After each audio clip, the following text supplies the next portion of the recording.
ਇਹ ਖਬਰ ਜਿਹੜੀ ਆ ਉਹ ਅੱਜ ਸੈਨ ਫਰਾਂਸਿਸਕੋ ਕ੍ਰੋਨਿਕਲ ਨੇ ਰਨ ਕੀਤੀ ਹੈਗੀ ਆ। ਉਹ ਤੁਸੀਂ ਆਪਣੇ ਜਿਹੜੇ ਸਰੋਤੇ ਆ ਉਹਨਾਂ ਨੂੰ ਸ਼ੋ ਵੀ ਕਰ ਸਕਦੇ ਆ ਵੀ immigrant truck drivers have become collateral damage in the States war with Trump.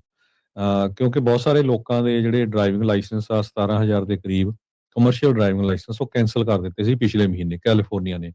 ਪਰ ਹੁਣ ਇਹ ਪਤਾ ਲੱਗ ਰਿਹਾ ਵੀ ਕੈਲੀਫੋਰਨੀਆ ਸਟੇਟ ਕਹਿ ਰਹੀ ਆ ਵੀ ਉਹਨਾਂ ਦੇ ਜਿਹੜੇ ਲਾਇਸੈਂਸ ਆ ਦੁਬਾਰਾ ਕੀ ਰੀਇਨਸਟੇਟ ਕਰ ਦਿੱਤੇ ਜਾਣਗੇ, ਕਿਉਂਕਿ ਉਹਨਾਂ ਨੇ ਡਿਪਾਰਟਮੈਂਟ ਆਫ ਟਰਾਂਸਪੋਰਟੇਸ਼ਨ ਨੂੰ ਲੈਟਰ ਲਿਖਿਆ ਵੀ ਬਹੁਤਿਆਂ ਦੇ ਇਮੀਗ੍ਰੇਸ਼ਨ ਸਟੇਟਸ ਨਹੀਂ ਅਪਡੇਟ ਹੋਏ ਸੀ। ਜਿੱਦਾਂ ਕਈਆਂ ਦਾ ਵਰਕ ਪਰਮਿਟ ਐਕਸਪਾਇਰ ਹੋਇਆ ਸੀ ਪਰ ਉਹਨਾਂ ਕੋਲ ਆ ਗਿਆ ਸੀ ਨਵਾਂ, ਉਹਨਾਂ ਨੇ ਅਪਡੇਟ ਨਹੀਂ ਕੀਤਾ ਸੀ, ਜਾਂ ਕਿਸੇ ਕੋਲ ਵਰਕ ਪਰਮਿਟ ਸੀ ਜਾਂ ਉਹਦੇ ਕੋਲ ਗ੍ਰੀਨ ਕਾਰਡ ਆ ਗਿਆ ਸੀ, ਉਹ ਸਟੇਟਸ ਨਹੀਂ ਅਪਡੇਟ ਕੀਤਾ ਸੀ, ਜਾਂ ਕੋਈ ਸਿਟੀਜ਼ਨ ਬਣ ਗਿਆ ਸੀਗਾ।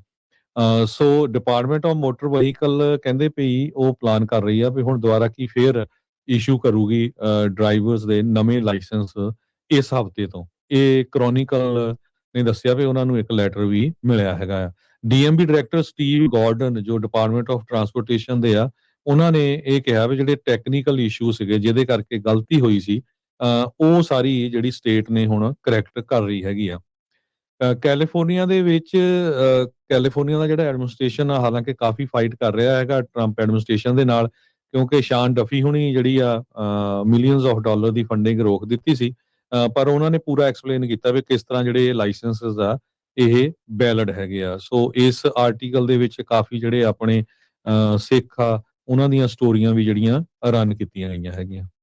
ਜੀ ਕੱਲ ਜਿਹੜੇ ਯੂਨਾਈਟਿਡ ਸਿੱਖ ਵਾਲਿਆਂ ਨੇ ਵੀ ਇਹੀ ਚੀਜ਼ ਪੋਸਟ ਜਿਹੜੀ ਉਹ ਕੀਤੀ ਸੀ ਵੀ 17,000 ਜਿਹੜੇ ਲਾਇਸੈਂਸ ਰਿਵੋਕ ਕੀਤੇ ਜਾ ਰਹੇ। So it's a good news.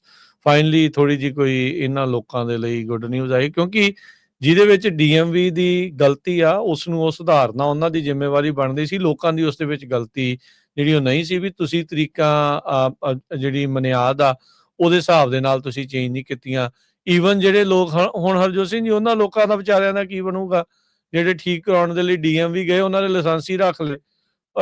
ਸੋ ਇਹ ਪਤਾ ਨਹੀਂ ਇਹਨਾਂ ਦਾ ਜਿਹੜਾ ਰਿਪਲ ਇਫੈਕਟ ਆ ਕਿੱਥੇ ਕਿੱਥੇ ਤੱਕ ਜਿਹੜਾ ਉਹ ਪਿਆ ਹੋਣਾ, ਪਰ ਲੋਕਾਂ ਨੂੰ ਫਾਈਟ ਕਰਨਾ ਪੈਣਾ। ਲਾਈਕ ਜਿਹੜੇ ਫਾਈਟ ਕਰ ਰਹੇ ਆ ਉਹਨਾਂ ਦਾ ਅਸੀਂ ਥੈਂਕ ਯੂ ਵੀ ਕਰਦੇ ਹਾਂ।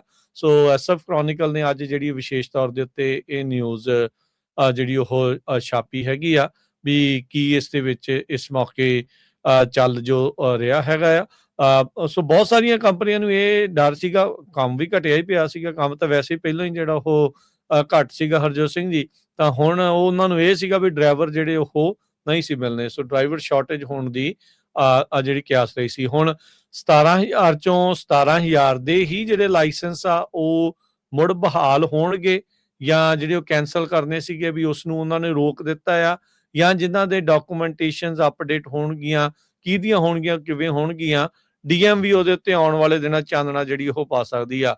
ਪਰ ਜੇ ਲੇਟੈਸਟ ਜੇ ਤੁਸੀਂ ਡੀਐਮਵੀ ਦੀ ਵੈਬਸਾਈਟ ਦੇ ਉੱਤੇ ਜਿਹੜਾ ਤੁਸੀਂ ਦੇਖੋ, ਉਹਨਾਂ ਨੇ ਉਸ ਤੋਂ ਬਾਅਦ ਚ ਜਿਹੜੀ 29 ਸਤੰਬਰ ਵਾਲੀ ਅਪਡੇਟ ਆ ਨਾ, ਉਸ ਤੋਂ ਬਾਅਦ ਦੇ ਵਿੱਚ ਕੋਈ ਅਜੇ ਤੱਕ ਹੋਰ ਅਪਡੇਟ ਨਹੀਂ ਕੀਤੀ। ਅਜੇ ਉਹਨਾਂ ਦੀ ਵੈਬਸਾਈਟ ਦੇ ਉੱਤੇ ਉਹੀ ਕੁਛ ਲਿਖਿਆ ਆ, ਪਰ ਜਿੱਦਾਂ ਅੱਜ ਹੁਣ ਤੁਹਾਨੂੰ ਅਸੀਂ ਕ੍ਰੋਨਿਕਲ ਦੀ ਜਿਹੜੀ ਰਿਪੋਰਟ ਪੇਸ਼ ਕੀਤੀ ਆ, ਦੱਸ ਰਹੇ ਆ ਵੀ ਇਹਨਾਂ ਦੇ ਜਿਹੜੇ ਲਾਇਸੈਂਸ ਆ ਕੈਂਸਲ ਹੋਣੇ ਜਿਹੜੇ ਉਹ ਹਾਲ ਦੀ ਘੜੀ ਕੈਂਸਲ ਕਰ ਦਿੱਤੇ ਗਏ ਆ, ਵੀ ਉਹ ਕੈਂਸਲ ਨਹੀਂ ਕੀਤੇ ਜਾਣਗੇ ਬੇਸਿਕਲੀ। ਸੋ ਕੈਂਸਲੇਸ਼ਨ ਨੂੰ ਕੈਂਸਲ ਕੀਤਾ ਗਿਆ ਆ। ਸੋ ਕਿੰਨਿਆਂ ਕੁ ਨੂੰ ਇਸ ਦੇ ਨਾਲ ਅਸਰ ਜਿਹੜਾ ਉਹ ਪਊਗਾ, ਇਹ ਜਿਹੜਾ ਓਵਰਆਲ ਪਤਾ ਲੱਗੂਗਾ। ਪਰ ਇੱਕ ਜਿੱਤ ਹੋਈ ਆ ਉਹਨਾਂ ਡਰਾਈਵਰਸ ਦੀ ਜਿਹੜੇ ਕਹਿੰਦੇ ਸੀਗੇ ਵੀ ਭਾਈ ਸਾਡੇ ਸਾਰੇ ਡਾਕੂਮੈਂਟੇਸ਼ਨ ਹੋਣ ਦੇ ਬਾਵਜੂਦ ਵੀ ਡੀਐਮਵੀ ਸਾਨੂੰ ਕੋਈ ਬਾਹ ਪੱਲਾ ਨਹੀਂ ਫੜਾ ਰਹੀ, ਤੇ ਇਵੈਂਚੁਅਲੀ ਕਈ ਦਿਨਾਂ ਦੀ, ਕਈ ਮਹੀਨਿਆਂ ਦੀ, ਕਈ ਹਫ਼ਤਿਆਂ ਦੀ ਜਦੋਜਹਿਦ ਤੋਂ ਬਾਅਦ ਦੇ ਵਿੱਚ ਇਹਨਾਂ ਦਾ ਜਿਹੜਾ ਉਹ ਇਸ ਟਾਈਮ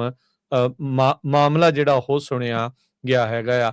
17,000 ਦੇ ਤਾਂ ਹਰਜੋਤ ਸਿੰਘ ਜੀ ਕੈਂਸਲ ਹੋਏ ਸੀ, ਪਰ ਇਹ ਜਿਹੜਾ ਐਫਐਮਸੀਐਸਏ ਨੇ ਆਪਣਾ ਪ੍ਰੈਸਰ ਜਾਰੀ ਕੀਤਾ ਸੀਗਾ ਨਾਨ ਸਿਟੀਜ਼ਨ ਐਪਲੀਕੈਂਟ ਵਾਲਿਆਂ ਨੂੰ ਨਹੀਂ ਦੇਣੇ, ਹੋਰ ਉਹਨਾਂ ਨੇ ਜਿਹੜੀਆਂ ਚੀਜ਼ਾਂ ਕਹੀਆਂ ਸੀ ਉਹਦੇ ਅੰਡਰ ਤਾਂ ਕਹਿੰਦੇ ਵੀ ਕੈਲੀਫੋਰਨੀਆ ਦੇ ਵਿੱਚ 65,000 ਤੋਂ ਵੱਧ ਡਰਾਈਵਰ ਜਿਹੜਾ ਉਹਨਾਂ ਕੈਟਾਗਰੀਜ਼ ਦੇ ਅੰਡਰ ਆ ਜਾਣਾ ਸੀਗਾ। ਸੋ ਹੁਣ ਥੋੜੀ ਜਿਹੀ ਇੱਕ ਸੁੱਖ ਦਾ ਸਾਹ ਇਹਨਾਂ ਸਾਰਿਆਂ ਦੇ ਲਈ ਆਇਆ ਹੈਗਾ ਜੀ।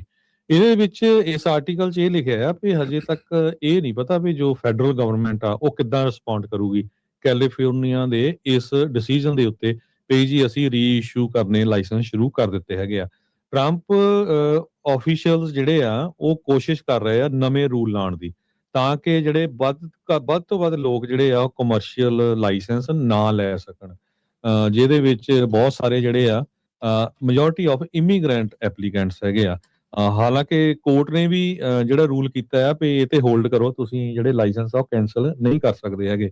ਪਰ ਯੂਐਸ ਦੇ ਟਰਾਂਸਪੋਰਟੇਸ਼ਨ ਸੈਕਟਰੀ ਸ਼ਾਨ ਡਫੀ ਉਹਨਾਂ ਨੇ $150 ਮਿਲੀਅਨ ਦੀ ਜਿਹੜੀ ਫੈਡਰਲ ਫੰਡਿੰਗ ਹੈਗੀ ਆ ਉਹ ਰੋਕੀ ਹੋਈ ਆ ਉਹਨਾਂ ਸਟੇਟਾਂ ਦੀ ਜਿੱਥੇ ਇਹ ਜਿਹੜੇ ਇਮੀਗ੍ਰੈਂਟਸ ਨੂੰ ਜਿਹੜੇ ਲਾਇਸੈਂਸ ਨਾਨ ਡੋਮਿਸਾਈਲ ਡਰਾਈਵਰਸ ਦਾ ਜਿਹੜਾ ਸੀਗਾ ਜੀ, ਰੌਲਾ। ਜੀ। ਸੋ ਇਹ ਕਹਿੰਦੇ ਸਾਰਾ ਕੁਝ ਇੱਕੋ ਸਮੇਂ ਤੇ ਵਾਪਰਿਆ। ਇੱਕ ਮੰਗੋਲੀਅਨ ਅਸਾਈਲਮ ਸੀਕਰ ਹੈਗਾ ਨੋਮੋਜ਼ਲ ਦਵਰਵ ਦਾ, ਤੇ ਉਹਨੇ ਕਿਹਾ ਵੀ ਉਹਨੂੰ ਵੀ ਨੋਟਿਸ ਕੈਂਸਲੇਸ਼ਨ ਦਾ ਮਿਲ ਗਿਆ ਸੀ, ਪਰ ਹਜੇ ਵੀ ਸਾਨੂੰ ਪਤਾ ਨਹੀਂ ਵੀ ਬਣਨਾ ਕੀ ਹੈਗਾ ਆ। ਸੋ ਇਮੀਗ੍ਰੈਂਟਸ ਦੇ ਉੱਤੇ ਇਸ ਚੀਜ਼ ਦਾ ਬਹੁਤ ਸਾਰਾ ਜਿਹੜਾ ਅਸਰ ਪਿਆ ਸੀ। ਡਾਕਾ ਦੇ ਵਿੱਚ ਵੀ ਜਿਹੜੇ ਬਹੁਤ ਸਾਰੇ ਲੋਕ ਆਏ ਆ ਸਟੂਡੈਂਟ, ਜਦੋਂ ਉਹ ਅੰਡਰ 14 ਏਜ ਸੀਗੇ, ਤੇ ਉਹਨਾਂ ਦੇ ਵੀ 65,000 ਦੇ ਕਰੀਬ ਡਰਾਈਵਰਸ ਇਸ ਕੈਟਾਗਰੀ ਦੇ ਵਿੱਚ ਪੈਂਦੇ ਹੈਗੇ ਆ। ਸੋ ਹੁਣ ਦੇਖਦੇ ਆ ਵੀ ਇਹ ਕਿੱਦਾਂ ਲਾਗੂ ਹੁੰਦਾ ਹੈਗਾ, ਜਾਂ ਫਿਰ ਵੀ ਲਾਗੂ ਹੋਣ ਤੋਂ ਬਾਅਦ ਲਾਇਸੈਂਸ ਮਿਲਣ ਤੋਂ ਬਾਅਦ ਵੀ ਜਿਹੜੀਆਂ ਹੋਰ ਸਟੇਟਾਂ ਦੇ ਵਿੱਚ ਫਿਰ ਜਿਹੜੇ ਡਰਾਈਵਰਸ ਆ ਉਹਨਾਂ ਨੂੰ ਰੋਕਿਆ ਜਾਊਗਾ, ਆਈਸ ਦੇ ਕੋਲ ਫੜਾਇਆ ਜਾਊਗਾ, ਜੋ ਕੁਝ ਹੁਣ ਵਾਪਰ ਰਿਹਾ ਹੈਗਾ। ਫਲੋਰੀਡਾ ਦੀ ਇਨਸੀਡੈਂਟ ਤੋਂ ਬਾਅਦ ਡਿਪਾਰਟਮੈਂਟ ਆਫ ਟਰਾਂਸਪੋਰਟੇਸ਼ਨ ਨੇ ਕੈਲੀਫੋਰਨੀਆ ਦੇ ਜਿਹੜੇ ਕਮਰਸ਼ੀਅਲ ਲਾਇਸੈਂਸ ਪ੍ਰੋਸੈਸ ਸੀ, ਖਾਸ ਕਰਕੇ ਇਮੀਗ੍ਰੈਂਟ ਵਰਕਰਸ ਦੇ ਲਈ, ਉਸ ਨੂੰ ਆਡਿਟ ਕੀਤਾ ਸੀ, ਤੇ ਉਹਦੇ ਵਿੱਚ ਉਹਨਾਂ ਨੇ ਇਹ ਕਿਹਾ ਸੀ ਵੀ 26% ਜਿਹੜੇ ਉਹਨਾਂ ਨੇ 145 ਲਾਇਸੈਂਸ ਰਿਵਿਊ ਕੀਤੇ ਸੀ ਉਹ ਫੇਲ ਹੋਏ ਸੀ ਫੈਡਰਲ ਰਿਕੁਆਇਰਮੈਂਟਸ ਨੂੰ ਕੰਪਾਈਲ ਕਰਨ ਦੇ ਲਈ, ਤੇ ਉਹ ਉਹਦੇ ਨਾਲ ਮੇਲ ਨਹੀਂ ਖਾਂਦੇ ਸੀਗੇ ਜੋ ਫੈਡਰਲ ਆਡਿਟ ਹੋਇਆ ਸੀਗਾ। ਸੋ ਫੈਡਰਲ ਸਰਕਾਰ ਦੀ ਤਾਂ ਸਟੇਟ ਦੀ ਹਜੇ ਵੀ ਲੜਾਈ ਚੱਲ ਰਹੀ ਆ, ਪਰ ਕੈਲੀਫੋਰਨੀਆ ਨੇ ਇਹ ਕਹਿਤਾ ਹੈ ਵੀ ਹਾਂ ਉਹ ਜਿਹੜੇ 17,000 ਲਾਇਸੈਂਸ ਆ, ਜੇ ਉਹਨਾਂ ਦੇ ਵਰਕ ਪਰਮਿਟ ਐਕਸਟੈਂਡਡ ਹੋਏ ਤੇ ਉਹ ਦੁਬਾਰਾ ਕੀ ਫਿਰ ਰੀਇਸ਼ੂ ਕਰ ਦਿੱਤੇ, ਕੈਂਸਲ ਨਹੀਂ ਹੋਣਗੇ। ਸੋ ਡੀਐਮਵੀ ਨੇ ਆਪਣੀ ਚਿੱਠੀ ਜਿਹੜੀ ਡੀਓਟੀ ਨੂੰ ਲਿਖੀ ਆ, ਉਹ ਕਹਿੰਦੇ ਵੀ ਉਹਨਾਂ ਨੇ ਉਹਦੇ ਵਿੱਚ ਕਿਹਾ ਆ ਵੀ ਜਿਹੜੇ ਪ੍ਰੋਗਰਾਮਿੰਗ ਐਰਰ ਸੀਗੇ, ਜਿਹੜੇ ਵੱਡੇ ਪ੍ਰੋਗਰਾਮਿੰਗ ਐਰਰ ਸੀਗੇ, ਅਸੀਂ ਉਹਨਾਂ ਨੂੰ ਠੀਕ ਕਰਨ ਜਾ ਰਹੇ ਆ, ਤਾਂ ਜੋ ਜਿਹੜੀ ਐਪਲੀਕੈਂਟ ਦੀ ਐਕਸਪਾਇਰੇਸ਼ਨ ਡੇਟ ਆ ਉਹ ਆਟੋਮੈਟਿਕਲੀ ਮੈਚ ਜਿਹੜੀ ਉਹ ਹੋਵੇ ਉਹਦੇ ਵਰਕ ਪਰਮਿਟ ਦੀ ਐਕਸਪਾਇਰੇਸ਼ਨ ਡੇਟ ਦੇ ਨਾਲ ਹੀ ਉਹਨਾਂ ਨੇ ਸਟੇਟ ਨੇ ਕੈਲੀਫੋਰਨੀਆ ਨੇ ਇਸ ਚਿੱਠੀ ਦੇ ਵਿੱਚ ਇਹ ਵੀ ਕਿਹਾ ਵੀ ਉਹ ਜਿਹੜੇ 60 ਦਿਨ ਦੇ ਕੈਂਸਲੇਸ਼ਨ ਨੋਟਿਸ ਜਿਹੜੇ 17,000 ਲੋਕਾਂ ਨੂੰ ਉਹਨਾਂ ਨੇ ਘੱਲੇ ਸੀ ਐਕਸਪਾਇਰੇਸ਼ਨ ਡੇਟ ਇਸ਼ੂਜ਼ ਦੇ ਨਾਲ, ਇਹ ਮਾਮਲਾ ਹੁਣ ਵੱਧ ਕੇ 20,000 ਤੋਂ ਵੱਧ ਦੇ ਉੱਤੇ ਪਹੁੰਚ ਗਿਆ ਆ। ਸੋ ਜਿਹੜੇ ਪਹਿਲਾਂ 17,000 ਮੰਨੇ ਜਾ ਰਹੇ ਸੀ, ਉਹ ਕਹਿੰਦੇ ਵੀ ਟੋਟਲ ਇੰਪੈਕਟਡ ਡਰਾਈਵਰ ਕਾਊਂਟ ਆ ਉਹ 20,000 ਤੋਂ ਵੱਧ ਹੈਗਾ। ਸੋ 3,000 ਤੋਂ ਵੱਧ ਲੋਕਾਂ ਨੂੰ ਹੋਰ ਵੀ ਲਾਇਸੈਂਸ ਜਿਹੜੇ ਕੈਂਸਲੇਸ਼ਨ ਦੇ ਉਹਨਾਂ ਨੂੰ ਚਿੱਠੀਆਂ ਜਿਹੜੀਆਂ ਇਦਾਂ ਦੀਆਂ ਆਈਆਂ ਹੋਣਗੀਆਂ, ਪਰ ਹੁਣ ਮੇਕ ਸ਼ੋਰ ਇਹ ਕਹਿੰਦੇ ਵੀ ਅਸੀਂ ਕਰਾਂਗੇ। ਕਹਿੰਦੇ ਵੀ ਨਾਲ ਉਹਨਾਂ ਨੇ ਇਹ ਵੀ ਕਿਹਾ ਕੈਲੀਫੋਰਨੀਆ ਨੇ, ਕਹਿੰਦੇ ਵੀ ਅਸੀਂ ਇਹ ਉਹ ਕਦਮ ਚੁੱਕ ਰਹੇ ਹਾਂ ਵੀ ਜਿਨ੍ਹਾਂ ਦੇ ਕੋਲ ਵੈਲਿਡ ਵਰਕ ਆਥੋਰਾਈਜੇਸ਼ਨ ਆ, ਜਿਹੜੇ ਐਕਸਪੀਰੀਅੰਸ ਡਰਾਈਵਰ ਆ, ਜਿਹੜੇ ਕੈਲੀਫੋਰਨੀਆ ਦੀ ਇਕਨੋਮੀ ਦੇ ਲਈ, ਸੁਸਾਇਟੀ ਦੇ ਲਈ ਜ਼ਰੂਰੀ ਆ ਵੀ ਉਹ ਕੰਮ ਕਰਦੇ ਜਿਹੜੇ ਉਹ ਰਹਿਣ। ਤੇ ਸੋ ਹੁਣ ਇਹ ਸਾਰੀਆਂ ਚੀਜ਼ਾਂ ਜਿਹੜੀਆਂ ਆ ਉਹ ਜਿਹੜੀਆਂ ਕੀਤੀਆਂ ਜਾ ਰਹੀਆਂ ਆ। ਤੇ ਜਿੱਦਾਂ ਹਰਜੋਤ ਸਿੰਘ ਜੀ ਤੁਸੀਂ ਮੈਂਸ਼ਨ ਕੀਤਾ ਵੀ ਸ਼ੌਨ ਡਫੀ ਹੋਣੀ ਜਾਂ ਟਰੰਪ ਐਡਮਿਨਿਸਟ੍ਰੇਸ਼ਨ ਇਸ ਚੀਜ਼ ਦੇ ਉੱਤੇ ਅੱਗੇ ਕੀ ਕਦਮ ਚੱਕਦੇ ਆ ਉਹਦੇ ਬਾਰੇ ਕਿਹਾ ਨਹੀਂ ਜਾ ਸਕਦਾ।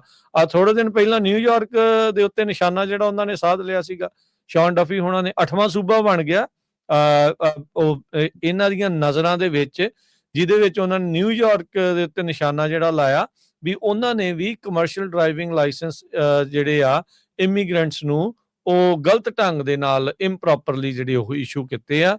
ਤੇ ਸੇਮ ਧਮਕੀ ਨਿਊਯਾਰਕ ਨੂੰ ਵੀ ਜਿਹੜੀ ਕੈਲੀਫੋਰਨੀਆ ਵਾਲੀ ਦਿੱਤੀ ਗਈ ਆ ਵੀ ਤੁਹਾਡੇ ਵੀ ਮਿਲੀਅਨਸ ਆਫ ਡਾਲਰ ਜਿਹੜੇ ਪ੍ਰੋਜੈਕਟਸ ਦੇ ਵਿੱਚ ਜਿਹੜੇ ਬਾਈ ਪਾਰਟੀਜ਼ਨ ਆਥੋਰਾਈਜ਼ ਹੋਏ ਨੇ ਬਿੱਲਾਂ ਦੇ ਤਹਿਤ, ਉਹਨਾਂ ਨੂੰ ਵੀ ਜਿਹੜਾ ਅਸੀਂ ਕਹਿੰਦੇ ਵੀ ਰੋਕ ਸਕਦੇ ਹੈਗੇ ਆ।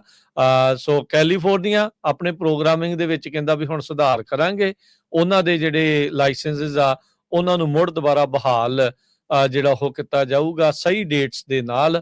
ਸੋ ਇਟਸ ਅ ਗੁੱਡ ਥਿੰਗ, ਇਹ ਇੱਕ ਖੁਸ਼ੀ ਵਾਲੀ ਜਿਹੜੀ ਫਾਈਨਲੀ ਕੋਈ ਖਬਰ ਜਿਹੜੀ ਉਹ ਆਈ ਹੈ, ਖਾਸ ਕਰਕੇ ਉਹਨਾਂ ਲੋਕਾਂ ਦੇ ਲਈ ਜਿਨ੍ਹਾਂ ਦੇ ਕੋਲ ਵੈਲਿਡ ਵਰਕ ਪਰਮਿਟ ਸੀਗੇ ਤੇ ਵੈਲਿਡ ਲਾਇਸੈਂਸ ਸੀਗੇ, ਪਰ ਡੇਟ ਮਿਸਮੈਚ ਹੋਣ ਕਰਕੇ ਉਹਨਾਂ ਦੇ ਲਾਇਸੈਂਸ ਨੂੰ ਰੱਦ ਜਿਹੜਾ ਉਹ ਕੀਤਾ ਜਿਹੜਾ ਉਹ ਜਾ ਰਿਹਾ ਸੀਗਾ। ਹਾਂ, ਇਹ ਕਲੈਰਿਟੀ ਨਹੀਂ ਹੈ, ਜਿੱਦਾਂ ਹਰਜੋਤ ਸਿੰਘ ਨੇ ਪਹਿਲਾਂ ਵੀ ਤੁਸੀਂ ਦੱਸਿਆ ਵੀ ਬਾਹਰਲੇ ਸੂਬਿਆਂ ਵਾਲੇ ਹੋਰ ਸਟੇਟਾਂ ਵਾਲੇ ਜਿਹੜੇ ਨਾਨ ਡੋਮਿਸਾਈਲਡ ਲਾਇਸੈਂਸ ਆ ਉਹਨਾਂ ਨੂੰ ਕੇਸ ਨਜ਼ਰ ਦੇ ਨਾਲ ਦੇਖਣਗੇ, ਉਹ ਇੱਕ ਡਿਫਰੈਂਟ ਸਟੋਰੀ ਜਿਹੜੀ ਹੋਊਗੀ। ਪਰ ਡੀਐਮ ਵੀ ਆਪਣੀ ਗਲਤੀ ਨੂੰ ਹੁਣ ਸੁਧਾਰਨ ਵੱਲ ਨੂੰ ਕਦਮ ਵਧਾ ਰਹੀ ਹੈਗੀ।